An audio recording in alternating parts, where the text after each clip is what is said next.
"I can wake your son," whispered the young nurse to the single-dad CEO. What happened next was miracle. "I said I do not want any more updates unless something actually changes." Matthew Carter's voice cracked like dry wood as it echoed down the empty hospital corridor. His dark blue suit, now wrinkled and stained with too many sleepless nights, clung to his frame as if bearing the weight of his sorrow. The hallway lights flickered, casting long shadows against the sterile white walls of the pediatric ICU. It was nearly midnight, but time had long lost its meaning for him. His 4-year-old son, Paul, lay motionless in the hospital bed, his tiny chest rising and falling with the aid of machines. 3 months ago, a drunk driver had taken the life of Matthew's wife and left Paul in a coma. Since then, Matthew, once the commanding and collected CEO of a multi-million-dollar tech firm, had become a fixture in room 214, silent, hollow-eyed, and slowly unraveling. Tonight, like every other night, he sat beside Paul's bed with his head bowed, clutching the small stuffed dinosaur his son loved. His eyes were red, not from crying, he had long passed that phase, but from exhaustion and the quiet ache of helplessness. Footsteps echoed softly behind him. "Mr. Carter?" A gentle voice pierced the quiet. He did not turn. "I said no more updates," he murmured, his voice like gravel. "I am not here to give you an update," the voice replied, steadier now. A hand, warm and confident, touched his shoulder. "I believe I can wake your son." Matthew's head snapped up. He turned to see a young woman standing beside him. Her hospital ID read Sandra Miller, RN. Her golden blonde hair was tied back neatly, though a few curls had slipped loose around her face. She could not have been more than 26. Her eyes, sea glass green, held neither arrogance nor pity, only conviction. "What did you say?" he asked, almost a whisper. "I said I believe I can wake your son," Sandra repeated, her voice calm and unwavering. Matthew blinked. "With all due respect, Nurse Miller, I have spoken to every neurologist in this building. They told me Paul's brain activity is minimal. They told me to prepare to make a decision. What exactly do you think you can do that they cannot?" Sandra lowered herself to his level, her expression serious but soft. "I know how that sounds. I am not here to give you false hope. I am working on a therapeutic method, an emotional engagement protocol. It involves consistent emotional stimulation, guided memory cues and sensory triggers, things that reach beyond the clinical to touch something deeper." He stared at her, silent, his jaw clenched. "You want to talk to my son. He has not moved a muscle in 3 months." "I am not just going to talk," Sandra said. "I am going to communicate. There is a difference." Matthew leaned back, shaking his head. "I do not need another miracle theory. I need facts. I helped a little girl, Ava. She was in a coma for 6 weeks after a seizure," Sandra continued. "Everyone gave up. I did not. I tried this with her. She woke up. The doctors could not explain it, but her parents saw it. They knew what worked. Her recovery is still ongoing, but she opened her eyes. She said her first word a week later." Matthew looked down at Paul. The boy's face was pale and peaceful, untouched by the chaos his small body had endured. "That was 6 weeks. Paul has been like this for 12. I know. That makes it harder, but not impossible." He sighed deeply. "Do you have approval from the hospital?" "I have clearance to do non-invasive therapy. I am not suggesting anything harmful. I will sit with him, talk to him, stimulate his senses gently. Music, familiar scents, even recorded voices, your voice, if you let me." Matthew hesitated. For a moment the CEO in him rose, demanding control, logic, reason. But then he looked at Paul again, the boy who used to laugh at frogs in their backyard, who called pancakes circle clouds, who had not felt his father's arms in months. "What do you want from me?" Matthew asked quietly. "Just your permission." "A week. Let me try for 1 week." He studied her, the way she stood firm, the calm in her tone, the shimmer of quiet fire behind her eyes. She was not selling him hope. She believed it. She believed in his son. Against all reason, something stirred inside him, a spark, barely there, but real. "You get 1 week," he said finally, "and if I see even the slightest sign you are making things worse, it ends." Sandra nodded. "Thank you, Mr. Carter. I will not let you down." He watched as she turned to Paul, her hand gently brushing a lock of hair from the boy's forehead. She leaned in close and whispered something only Paul could hear. And for the first time in weeks, Matthew stayed to listen. Sandra began Paul's treatment with a method she had developed herself, emotive memory immersion, or EMI for short. It was born out of her own experience caring for her mother during a coma and her deep research into how emotional memory can stimulate brain recovery. Each day, she dedicated 6 uninterrupted hours to being with Paul, not just to be present, but to actively awaken the dormant memories tucked deep within his subconscious, using a multi-sensory system that engaged all the gateways to memory. Sandra didn't simply sit by Paul's bedside, she built him a world. Each day she played carefully chosen sounds from his past. His father's voice reading bedtime stories, the bubbling noise of pancakes on a Sunday morning, and the soft lullabies his mother once sang. These weren't random recordings.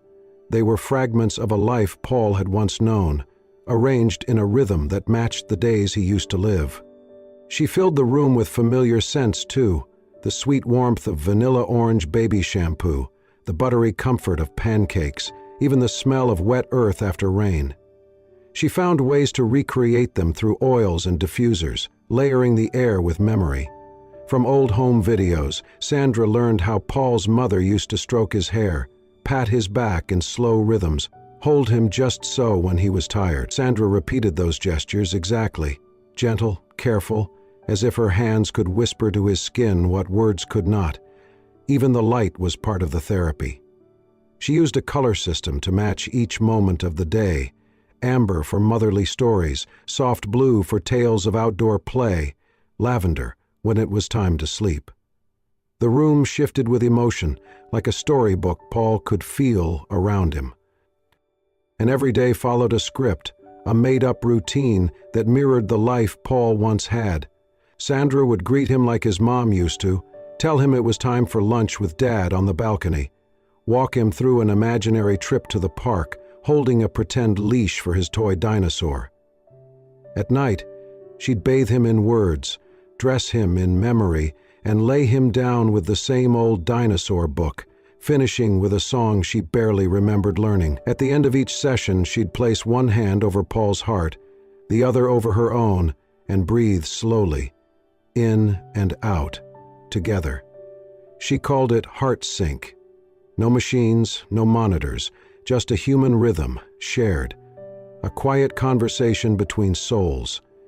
She wasn't just reminding Paul of life, she was inviting him back to it. Every day Matthew stood behind the glass, watching. He was a man who had once bent industries with a single decision. Now he was helpless. No amount of money could buy his son's voice. And yet, here was this young nurse, this blonde, gentle presence, doing something no doctor had dared promise. His skepticism turned into silent reverence. He began bringing her coffee in the mornings, then sandwiches, then a soft throw blanket when he realized she stayed well into the night. He never said the words, but his gestures spoke louder. "I see you. I believe in you."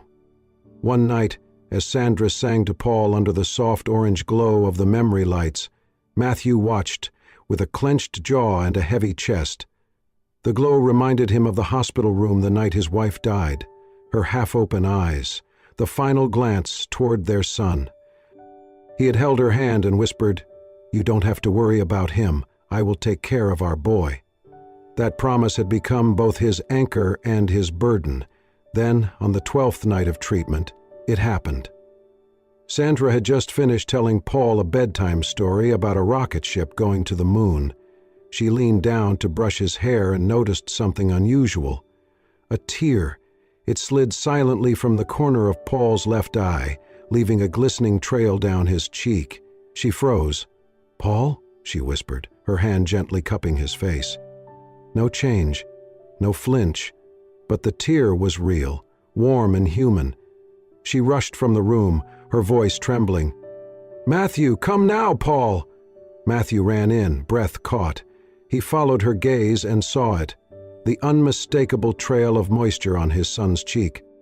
"My God," he whispered, collapsing to his knees beside the bed. "Do you think—" "He felt the story?" Sandra asked, voice breaking. "I don't know," Matthew replied, voice hoarse. He reached for Paul's hand, gripping it tightly. "But I think he's trying to come back to us." From that night on, Matthew never left the room again. The next few days were not easy. Word of the tear incident spread quickly through the ward. Some staff members found it touching. Others, however, were less kind. Sandra began to feel the subtle shift in energy, the way conversations paused when she entered a room, the sideways glances, the dismissive whispers barely masked behind coffee cups. "She thinks she can wake him with fairy tales," one nurse muttered in the break room. "She is sweet, but it is all in her head." "It is dangerous," another added. "The father is desperate. She is giving him false hope." Sandra heard every word, though no one said it to her face. Still, she continued her routine with Paul, unwavering. But the weight of isolation pressed a little heavier on her shoulders each day. Matthew noticed. He walked in on one such conversation while passing by the nurses' station. When the two nurses turned to see him standing silently, they paled. "Is there a problem?" he asked, his tone cold and controlled. "No, Mr. Carter," one of them stammered. "Then perhaps you could use your energy on something more useful than ridiculing someone who's doing more for my son than any of you have in 3 months."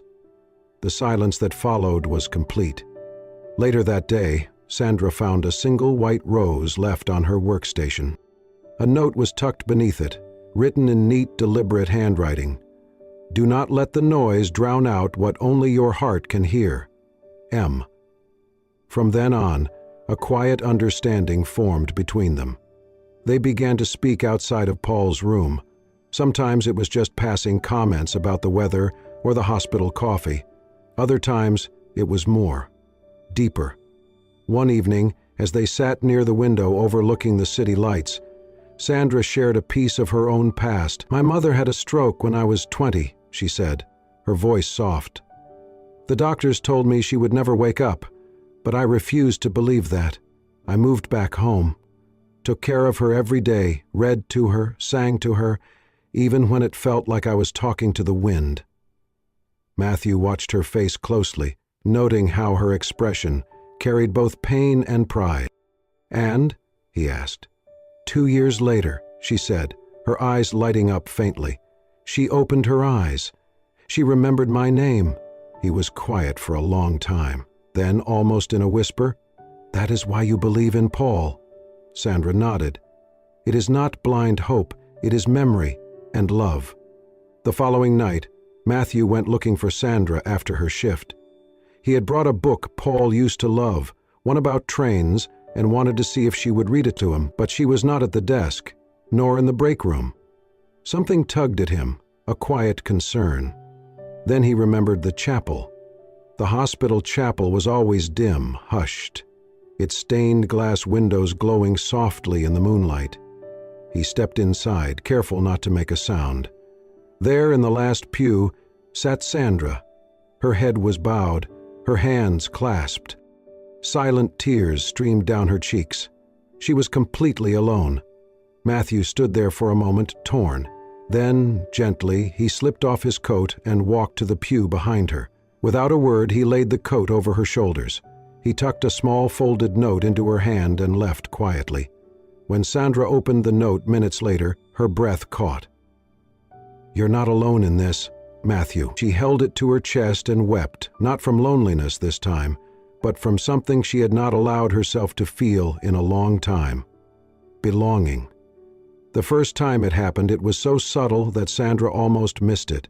She was adjusting Paul's blanket, humming the same lullaby she always ended with, "Twinkle, twinkle, little star," when she noticed a twitch in his left hand, not a spasm, a deliberate tiny flex of the fingers. She froze, heart pounding. "Paul?" she whispered, kneeling beside him. "Sweetheart, can you hear me?" His eyelids fluttered. just slightly, like the soft brush of wings. Sandra ran to get Matthew. When he rushed in, breathless and wide-eyed, she pointed to Paul's hand. "Look, there." His fingers moved. "I saw it." Matthew leaned in, his eyes scanning every inch of his son's face, and then he saw it too, the faintest flicker beneath the lids. Paul's eyes didn't open, but there was movement, response, presence. For a moment, neither of them spoke. Then Matthew exhaled, the sound halfway between a gasp and a sob. "He's in there," he said, barely believing it. "He's really in there." They called in the medical team. The doctors ran tests, measured vitals, checked brain responses. The results were inconclusive, but for Sandra and Matthew, it was a miracle already. They did not celebrate. Not yet. But their eyes began to hold something they had both been too afraid to carry. Cautious hope. 2 days later, Matthew approached Sandra after her shift. "I was thinking," he began, rubbing the back of his neck like a teenager, unsure of his words. "Maybe you and I could get dinner, somewhere outside this building, just to breathe." Sandra hesitated, then she smiled, her eyes gentle. "As friends, as two people who share something important," he said. "And maybe, who need to remember what normal feels like, even for one night." That Friday evening, Sandra appeared outside the hospital entrance, her blonde hair softly curled, wearing a simple navy blue dress that brushed just above her knees. It was elegant and understated, but to Matthew, she looked radiant. He stood in silence for a second too long. "You're staring," she said with a shy laugh. "I know," he replied honestly. "I was not prepared." They dined at a quiet Italian bistro tucked between two brownstones downtown. It was the kind of place where candles flickered and time seemed to slow. Their conversation was easy at first, light, even playful, but it did not take long before it turned deeper. "I used to think family was something you built after you made it," Matthew said, twirling his wineglass absently, "like a prize at the end of the marathon. Then everything happened, and I realized I had it backwards." Sandra nodded. "Family is not a reward. It's the reason." He looked at her, his eyes soft. "Do you think you'll ever have one of your own?" "I used to think maybe not," she said, a trace of sadness flickering across her face. "After everything with my mom, it felt selfish to want more. But now, I think maybe love is meant to be shared, not saved." Their eyes met across the table, and for a brief moment, the chaos of the hospital, the pain, the waiting, it all faded. It was just them, two souls finding light in the dark. Then Sandra's phone buzzed. She frowned. "It's the nurses' station. They know I'm off," she answered, her expression curious, then quickly changed to shock. "Wait, can you say that again?" Matthew leaned forward. "What is it?" She put the phone on speaker. A nurse's voice came through, breathless with excitement. "Sandra, Paul just spoke. One word." It was quiet, but clear. "What did he say?" Sandra asked, voice trembling. "Dad." "He said Dad." Matthew's fork clattered onto his plate. He stood, stunned. "He said my name?" he whispered. Sandra nodded, eyes wide and glistening, and said your name. The two stood in silence, their hearts racing with a joy neither had dared to imagine. In that candlelit restaurant, between glasses of wine and confessions of heartache, the impossible had begun to unfold. Paul had spoken, and for the first time in months, Matthew Carter smiled, not the smile of a CEO, but of a father whose world was slowly coming back to life. The room was silent except for the rhythmic beeping of the heart monitor and the soft hum of the oxygen machine. Matthew sat by Paul's bedside, one hand wrapped around his son's, the other holding a small toy train Paul used to carry everywhere. Across the room, Sandra stood quietly, her heart pounding in quiet anticipation. It had been 2 days since Paul spoke his first word, Dad. Since then he had been quieter, his eyes still closed, his body still. The doctors had been cautiously optimistic.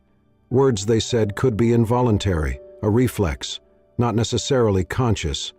But Sandra believed differently. So did Matthew. That morning, the air in the room felt different, lighter, brighter. Sandra leaned in, brushing a curl from Paul's forehead. "Paul, sweetheart," she whispered gently, "if you can hear me, it's okay to open your eyes. We're here. Your dad's here.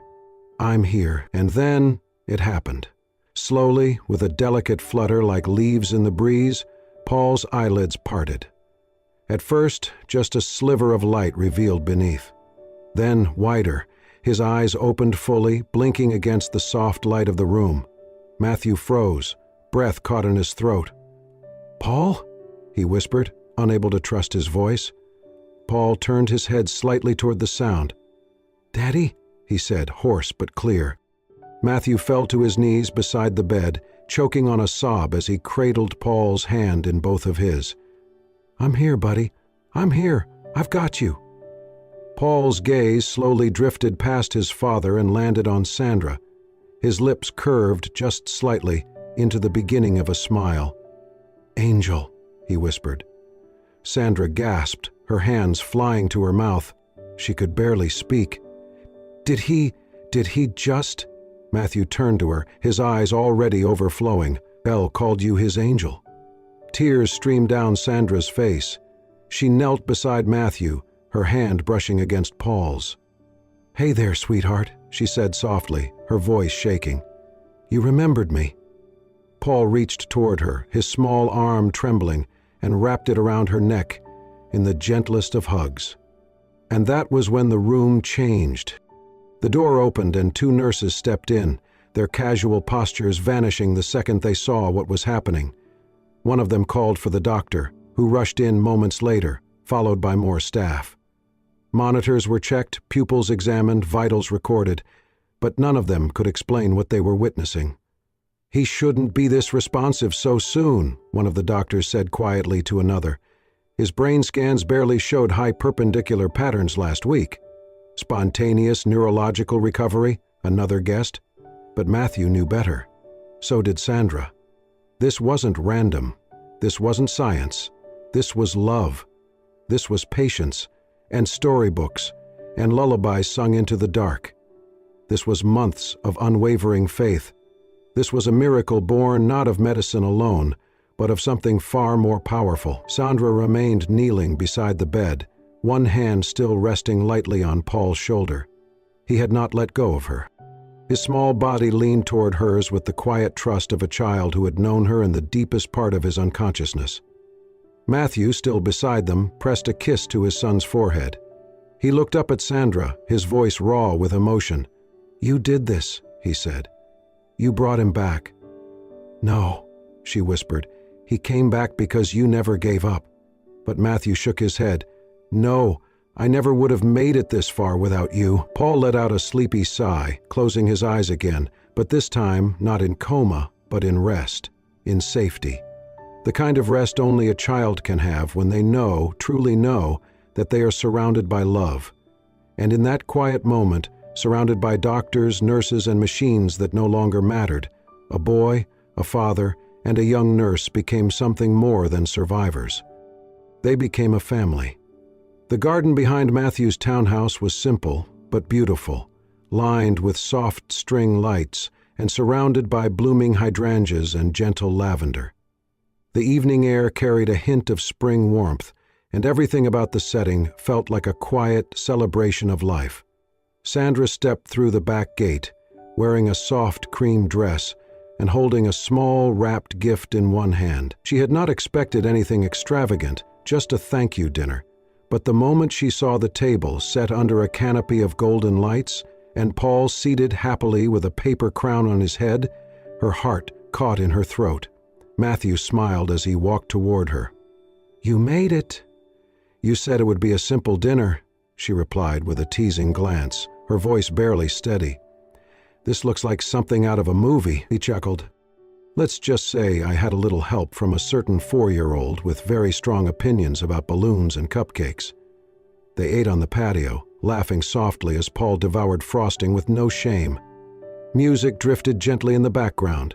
Frank Sinatra, Billie Holiday, the kind of old songs that wrapped around you like a memory. After dessert, Matthew disappeared into the house briefly. When he returned, he was holding a square box wrapped in dark green paper. "This is for you," he said, offering it to Sandra. She looked up at him, surprised. "I didn't expect, just open it." Inside was a leather-bound photo album. On the front, embossed in gold, "For the angel who stayed." Sandra opened the cover, and her breath caught. Each page was filled with photos, small, candid moments from the last 3 months. There she was, holding Paul's hand during a lullaby, reading a storybook aloud, eyes animated, tucking a blanket under his chin with a tenderness that nearly leapt off the page. Every image captured a moment she thought no one had noticed. But someone had. "You were watching?" she whispered, her voice trembling. "Not in a weird way," Matthew said quickly. I did not want to forget what hope looked like, and I saw it in you, every day." Sandra flipped slowly through the pages, unable to speak. Each photo was a reminder of the hardest chapter in her life, and somehow also the most beautiful. At the last page, a handwritten note. "You didn't just wake my son. You woke something in me I thought I'd lost." She looked up, tears in her eyes. "Matthew?" He stepped closer, gently taking her hands in his. "I was angry at the world," he said softly. "Angry at God. Angry at myself. I thought love had been buried with my wife. I thought all I had left was work and silence and a boy I might never hold again." Sandra shook her head, her lips trembling. "You never gave up. I did," he admitted, his voice raw. "But you didn't. You came in and changed everything, with your stubborn hope, with your voice, with your heart." The lights around them flickered gently in the warm night breeze. Paul had fallen asleep in a hammock nearby, his toy dinosaur resting beside him like an old friend. Matthew brushed a strand of hair behind Sandra's ear, his hand lingering at her cheek. "Can I?" he asked quietly. She nodded. He leaned in, and under the soft glow of yellow string lights, he kissed her. It was not rushed. It was not dramatic. It was slow, sure, and filled with all the things they had never said out loud. When they pulled apart, she smiled through her tears. "Took you long enough?" Matthew laughed, pulling her into his arms. "You're not going anywhere, right?" "No," she whispered, resting her head against his chest. "I'm exactly where I'm meant to be." The garden looked different now, more alive, more radiant than it ever had before. Once a quiet private corner behind Matthew's home, it had been lovingly transformed over the past months. New blooms filled the flower beds, string lights hung delicately between trees, and soft music drifted through the late afternoon air. A year had passed, yet the memory of that long, painful winter, of hospital walls, sleepless nights, and the cold ache of uncertainty, felt like a fading shadow compared to the joy blooming around them today. Rows of white chairs lined the lush lawn, facing a small wooden arch wrapped in ivy and pale yellow roses, the same color Sandra wore in her hair the day Paul first spoke again. Beneath that arch stood Sandra herself, radiant in a flowing ivory gown that swayed gently with the breeze. Her golden hair shimmered in the golden hour light, and in her eyes danced a joy so pure it softened the heart of every guest present. Next to her, Matthew stood tall in a soft gray suit, one hand gently holding hers, the other lightly resting on the shoulder of their son. His gaze never left Sandra, not even for a second. It was the look of a man who had seen the world stripped down to its rawest truth and had found in it something unimaginably precious. Between them stood Paul, now 5, full of life and grinning from ear to ear. He clutched a small satin pillow, the 2 wedding rings tied in the center with a golden ribbon. Every step he had taken that day, every word he had spoken, felt like a testament to everything they had survived together. The ceremony was intimate and heartfelt. Their vows were not poetic performances, but quiet promises spoken through tears and smiles, witnessed by friends, family, and those who had walked beside them through fire. And when the moment came, when the final "I do" was spoken, Soft cheers and warm applause filled the garden like sunlight breaking through clouds. But it was what came next that truly stole everyone's heart. Paul, his little chest puffed out with pride, turned to the crowd with all the seriousness a 5-year-old could muster. Clutching a bouquet of yellow daisies nearly as big as his head, he spun around dramatically and launched it over his shoulder. Laughter erupted as guests scrambled to catch it, some nearly toppling over their chairs. Matthew laughed, scooping his son up into his arms, while Sandra watched them both with tears in her eyes. In that moment, the three of them weren't just participants in a wedding. They were a living miracle. As twilight deepened and the guests mingled, the family stepped away to a quieter spot in the yard. Each of them held a balloon, one red, one white, one sky blue. The strings tangled slightly as Paul fidgeted with his. Sandra bent down, smoothing the boy's shirt. "Ready to send them?" Paul nodded solemnly. "Tell me again what they say." Matthew knelt beside them, his voice warm. "Mine says hope, Mommy's says love, and yours says miracle. Because that's what you are." Paul's eyes sparkled. "I'm a miracle," he whispered, gripping the string tightly. "Yes, you are," Sandra whispered back, kissing the top of his head. "On 3?" Matthew asked. Paul counted. 1, 2, 3. Together they let go. The balloons rose slowly into the dusky sky, climbing higher and higher until they became tiny specks among the first stars. Silence followed, but it was the kind of silence filled with awe, with peace, with something sacred. That night, after the guests had left and the laughter had faded into the walls, Sandra walked into the kitchen and found a new drawing taped to the refrigerator. It was a family portrait. The crayon lines were uneven, the colors bold and joyful. Matthew was drawn with broad arms and a wide smile.